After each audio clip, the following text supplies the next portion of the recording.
ഇസ്രായേലിൻ്റെ നിഷ്ഠൂരമായ ആക്രമണത്തിനൊപ്പം കടുത്ത ഉപരോധം കൂടി നേരിടുകയാണ് ഗസ. 20 ലക്ഷത്തിലേറെ ആളുകളാണ് ഗസയിൽ വിശന്ന് നിലവിളിക്കുന്നത്. ആ നിലവിളിക്ക് ഉത്തരം നൽകാൻ കഴിയാതെ ലോകം പകച്ചു നിൽക്കുകയും ചെയ്യുന്നു. MC നാസർ തയ്യാറാക്കിയ റിപ്പോർട്ട് കാണാം.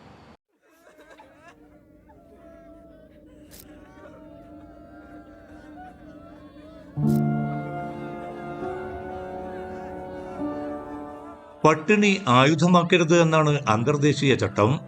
സ്ത്രീകൾ, കുട്ടികൾ, വയോധികർ എന്നിവരെ ഒരിക്കലും വേട്ടയാടരുതെന്നും കലുഷിത മേഖലകളിൽ പാലിക്കേണ്ട മിനിമം മര്യാദകൾ UN ചാർട്ടർ തന്നെ അക്കമിട്ട് പറയുന്നുണ്ട്.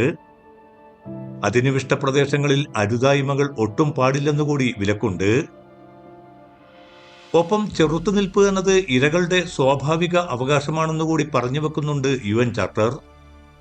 ഇതൊക്കെ തന്നെ നിലനിൽക്കെയാണ് 19 മാസങ്ങളായി ക്രൂരമായ വംശഹത്യാ പദ്ധതികളുമായി ഇസ്രായേൽ എന്ന രാജ്യം ഗസക്കും വെസ്റ്റ് ബാങ്കിനും മേൽ ക്രൂരതാണ്ഡവം തുടരുന്നത്.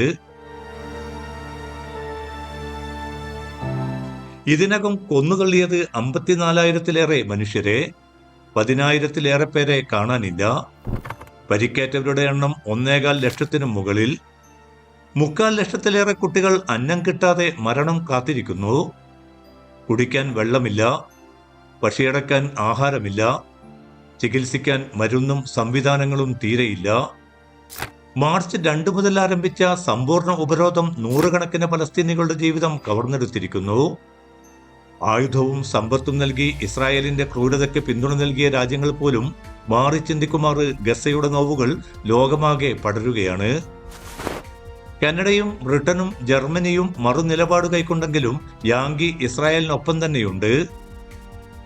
UN രക്ഷാസമിതിയിലെ 15 അംഗങ്ങളിൽ 14 പേരും അടിയന്തര വെടിനിർത്തൽ പ്രമേയത്തെ പിന്തുണച്ചിട്ടും രക്ഷയുണ്ടായില്ല.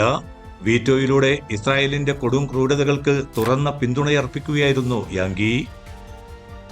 ഇസ്രായേലിന്റെ സുരക്ഷയ്ക്കപ്പുറം മറ്റൊന്നും പ്രധാനമല്ലെന്ന് UN രക്ഷാസമിതിയിലും നിർലജ്ജം സംസാരിക്കുകയായിരുന്നു US പ്രതിനിധി.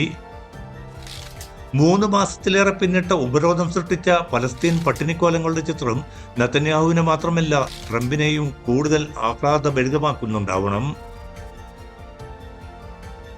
ജൂണിൽ ഗസയിൽ നിന്ന് നല്ല ചില വാർത്തകൾ ഉണ്ടാകുമെന്നായിരുന്നു ഗൾഫ് പര്യടനം പൂർത്തീകരിച്ച വേളയിൽ അബുദാബിയിൽ ട്രംപ് പറഞ്ഞത്.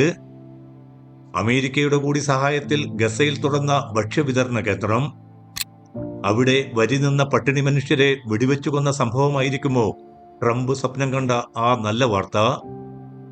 ഇനി ഗസ ഹ്യൂമനിറ്റേറിയൻ ഫൗണ്ടേഷൻ എന്ന ഇസ്രായേൽ US സംവിധാനം പോലും ആസൂത്രിത വംശഹത്യക്കുള്ള മറ്റൊരു മാർഗം കൂടിയാണോ?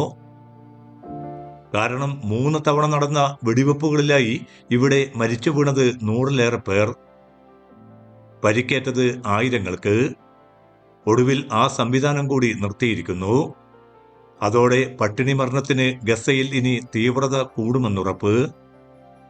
ആയിരക്കണക്കിന് ട്രക്കുകൾ സഹായ വസ്തുക്കളുമായി അതിർത്തിയിൽ കാത്തുകെട്ടി നിൽക്കെയാണ് പരിഷ്കൃത ലോകത്തിനു മുമ്പാകെ മനുഷ്യർ കൂട്ടം കൂട്ടമായി പിടഞ്ഞു തീരുന്നത്. ആക്രമണം നിർത്തി സൈന്യം പിന്മാറണം. എങ്കിൽ US ദൂതൻ സ്റ്റീവ് വിറ്റ്കോഫ് സമർപ്പിച്ച വെടിനിർത്തൽ നിർദ്ദേശം അംഗീകരിക്കാമെന്ന് ഹമാസ് പറഞ്ഞതാണ്.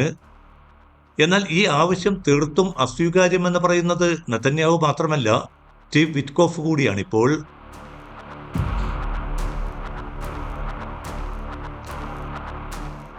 ഗസയിൽ ഉടൻ ആക്രമണം നിർത്തി സഹായം ഉറപ്പാക്കണം. ഗൾഫിലെത്തിയ ട്രംപിനോട് അറബ് രാജ്യങ്ങൾ ഒരുമിച്ച് ആവശ്യപ്പെട്ടത് ഈ ഒരു കാര്യമായിരുന്നു. ഏഡൻ അലക്സാണ്ടർ എന്ന US ബന്ദിയെ നിരുപാധികം ഹമാസ് വിട്ടയച്ചതും ചർച്ചകൾക്ക് ഗതിവേഗം പകരാൻ. $1 ട്രില്യൺ കരാറുകളുടെ ആവേശത്തിൽ ഗൾഫിൽ നിന്ന് മടങ്ങിയ ട്രംപ് അറബ് ലോകത്തോട് കാണിച്ചത് ക്രൂരമായ നന്ദികേടായി. US ഇസ്രായേൽ മനസ്സിലിരിപ്പ് ഇപ്പോൾ കൂടുതൽ വ്യക്തം. ഗസയെയും ഫലസ്തീനികളെയും തുടച്ചു നീക്കുക, അതിനുള്ള ആസൂത്രിത അജണ്ടയാണിപ്പോൾ അരങ്ങേറുന്നത്. വെറും കാഴ്ചക്കാരായി ഈ വംശഹത്യയിൽ കൂട്ടുചേരാനാണോ മറ്റുള്ളവരുടെയും തീരുമാനം? അതും കൂടി മാത്രമേ ഇനി അറിയേണ്ടതുള്ളൂ.